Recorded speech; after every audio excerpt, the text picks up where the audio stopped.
John chapter 4 Yohana sura ya says 4 God is spirit, inasema and Mungu they ni that worship roho him must worship him in spirit. na wale wanamwabudu So the watakuwa problem wanamwabudu katika here roho. Kwa tatizo hapa, is many believers have not been taught how to get in waamini the wengi spirit. hawajafundishwa jinsi ya And kuingia being in the katika spirit roho. is a very purposeful act. Na How kwa do I katika know? roho ni swala la Revelation 4 kukusudia. verse 1. Najuaje? After these things, I want you to know this is about the Apostle John on the island of Nataka ujue kwamba Patmos. hii ni kuhusu mtume John is on the Yohana. island of Patmos. Yohana yupo katika John kisiwa has cha just been Patmos. boiled alive, by the way. He didn't die, so they threw him on this island. Walimtupa Look katika what it kisiwa says. cha Patmos.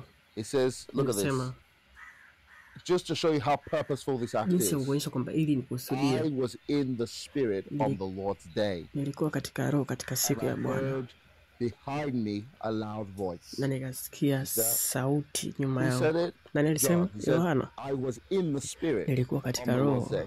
That means we have a choice. Kumbe tuna chaguo. We can be in the flesh, Tunaweza tuka or we katika can be in mwili, the spirit. tunaweza kuwa katika But John roho. said, I was in the spirit on the Lord's day. Lakini That Yohana means the book anasema of nilikuwa Revelation would not have katika been roho written siku ya had he Bwana. not made the choice to be in the spirit. So it's a very, very purposeful act. Kwa hiyo ni sehemu tu ya kuchagua. Inakuhitaji wewe uhusike kama unataka kuwa katika roho au katika mwili. You have a translocational vision, out body experience, or you travel in the spirit from one place to another. Vyovyote awe ni maono au na travel kama Yohana, kama Elia. Can come upon you and do what he wants to do with you. But John said, when I used to read things like this, because I am far more interested in spirituality than Christianity. That might sound strange, but I believe Christianity is really a spiritual way of living. Naamini kwamba Ukristo ni namna ya kuishi katika roho. Yesu anasema alizaliwa kwa roho ni kama upepo, hauwezi kujua unapotoka au unapoenda. Kwa hiyo tunatakiwa tujifunze kama upepo. Anasema nilikuwa katika roho katika siku ya Bwana. Tunakuwaje katika roho sasa? Roman sura ya 9, Warumi sura ya 9 inatufundisha jinsi ya kuwa katika roho. Warumi 8. Wale ambao wapo katika waliompokea Yesu hawapokei hukumu. Kwa hiyo inatuambia maneno kama hayo. Walio katika Yesu hawahukumiwi. Ukisoma hiyo Warumi 8, wala hakuna hukumu kwa wale waliompokea Yesu. Wale ambao wanaishi kulingana na mwili wanaseti akili zao. Kwa hiyo inamaanisha kwamba ukiishi rohoni utaseti akili zako kuwa rohoni. Kwa namna ya spirituality kiroho ni namna ya akili yako ilipo. Unatakiwa uweke akili yako sehemu fulani. Na hiyo jinsi ni kufanya meditation. Kama nikitaka kuona malaika sasa hivi, nitaseti akili zangu kwa malaika. Ninafanyaje hivyo? Natakiwa niwe na maandiko ambayo yanahusiana na malaika. Kwa sababu maandiko yanatupa picha. Kama nikikuuliza umewahi kuona ndizi, nani ameona banana? Je, umeona BAA, umeona NBIZZI? Au umeona picha? Naamini umeona picha.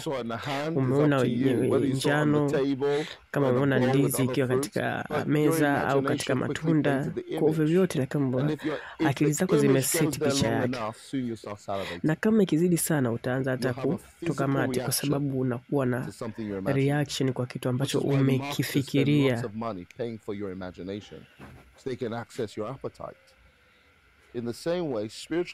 Na katika namna hiyo hiyo mambo ya kiroho yanatakiwa yazalishwe katika akili.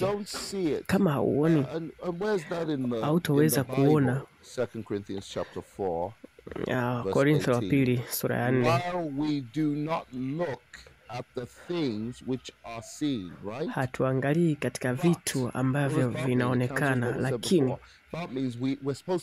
tunatakiwa sasa, tunatakiwa tuangalie vitu ambavyo havionekani. Umeona? Inatakiwa uangalie vitu ambavyo havionekani. but at the things which are not seen. I don't know how you have faith if you can't see the unseen. Siwezi kuamini kwamba unakuja na imani kama hauoni vitu ambavyo uvione. Ili uwe na imani unatakiwa uone vitu ambavyo havionekani. Also, we're not looking at the things which are physically seen. We're looking at the things which are not seen. Tunaangalia vitu ambavyo hatuvioni. 25 verse 2, it's the glory of God to conceal a thing, but the glory of kings to search. That means kings must look. You've got to look. The things which are seen are temporary, but the things which are not seen. Vitu ambavyo vinaonekana ni vya muda, lakini vitu ambavyo havionekani ni vya milele. Tunatakiwa tuseti akili zetu katika vitu ambavyo havionekani. Lakini inaanza katika akili. Tuangalia Kolosai. Sura 3. Mstari wa kwanza pia inatuambia kuhusu akili. Kama vile mlifufuka na Yesu, tafuteni vitu ambavyo vipo juu, sehemu ambayo Yesu amekaa. Kivipi? Mstari wa pili inasema weka akili zako katika vitu vilivyopo juu. Kwa hata kama ukiomba kwa kunena kwa lugha, akili zako ziko wapi? Ni muhimu sana. Kila namna nitakapokuwa na hizi encounter, akili zangu zinakuwa katika hiyo sehemu. Kama nataka nimuone Yesu, akili zangu zipo kwa Yesu, picha ya Yesu. Vipi siwezi kuona malaika? Ni kwa sababu akili zako hazijasetiwa katika kuangalia malaika. Unatakiwa umeditate, unatakiwa ufocus, unatakiwa ujifunze kuona visivyoonekana. Na unatakiwa uwe na imani ya mtoto. You've just got to have faith. You've got to set your mind on the unseen every single time. So if I can give you a simple process, I mean, the scripture after scripture shows you people having maandiko baada ya maandiko inaonyesha vitu vyote kwamba watu walio katika roho walikuwa na meditate. Na wengine anaenda kuwa katika trance. Kama Peter alipoingia katika trance. You're going to like this one or you're going to hate it. If you're religious spirited, you'll hate it. I've discovered the greatest spirit of all spirits is nimefikiria sana, nimeona, nimechunguza, nimelipata hili swala kwamba adui mkubwa ni roho ya udini. Watu wengi wanatumia ili andiko kuhusiana na kufa. Lakini nataka nikuonyeshe jinsi gani inatumika katika kuwa katika roho. Let's look at 2 Corinthians 5 verse 6. Tuangalie sasa mstari. I will tell you, you've got to learn to practice whether you're praying in tongues or whether you're soaking. I don't care. Your mind must be somewhere. Akili zako lazima ziwe sehemu. Your mind, akili zako desire flows where zinatakiwa zitamani fokasi yako ilipo. Kama uweki fokasi yako sehemu fulani, hautokuwa na tamani na kutamani. Na kama hautokuwa na kutamani, hautokuwa na matokeo.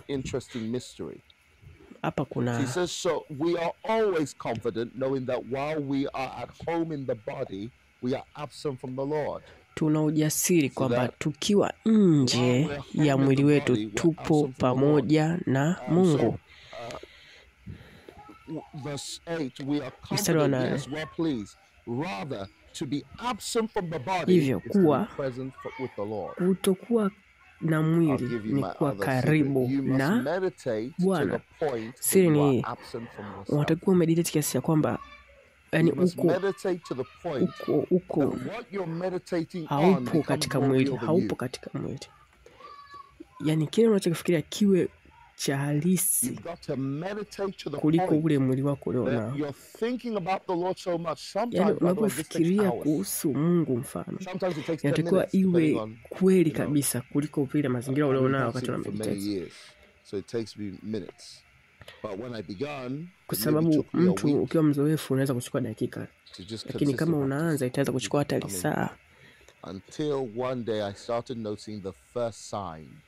There are signs na kuna dalili ukiwa katika hivyo. The first thing I always kitu cha kwanza kabisa, completely absent from myself. There's a point you even forget you have a unapokuwa haupo kabisa katika mwili wako. You're so absent from yourself and so present. Pale unapokuwa absent kabisa na unakuwa present kwa Mungu, kuna kuwaga na amani. It's such a tranquility. Ni kitu kama hicho, yani ni lazima kuwe na amani. Yani kiasi kwamba hata kama unapiga kelele sitakusikia. Unaweza kuzani nimelala, kumbe sijalala, kuna sehemu nipo. Weird thing. People have tried to wake me up before. Yani mtu anaanza kuniamsha, lakini sio kwamba nimelala, nilikuwa katika vision. Sometimes I'll be honest with you. Niwe mkweli, kuna muda katika hiyo sehemu, kuna muda nitakuwa na maono, lakini mpaka nitoke hiyo sehemu ndo najua kumbe nilikuwa na maono. Sometimes in the moment you won't even know God's giving you an encounter. Unaweza ukashangaa usijue kama Mungu amekupa maono, lakini mpaka utoke hiyo sehemu, yani uamke uje katika fahamu zako. So you have to first meditate. Unataka kwanza umeditate. You have to practice absence. Unataka practice kutokuwepo. Yani usielewe kama kuna kelele, kama kuna nini, umevaa kitu gani, upo katika mwili. Unatakiwa relaxishe mwili wako kabisa. Psalm 46:10. Yani mwili wako relax. And know. Knowing doesn't come until this. Be still. Stillness is a state in which all your struggle ends. Kwa mimi ni Mungu. Stillness is a state in which your fight. Utulivu maana yake ni kwamba haustruggle, ni kama sabato ya akili, sabato ya nafsi. Yani unaamini kwamba kila kitu Mungu atafanya. Yani struggle zote Mungu atazimaliza. Yani unajua kwamba Mungu unawakika na Mungu. Kuna muda utakuta mfano manabii wanaomba mpaka miili yao inachoka, alafu ndo wanaingia katika roho. Hiyo nayo ni nguvu sana. Kama mimi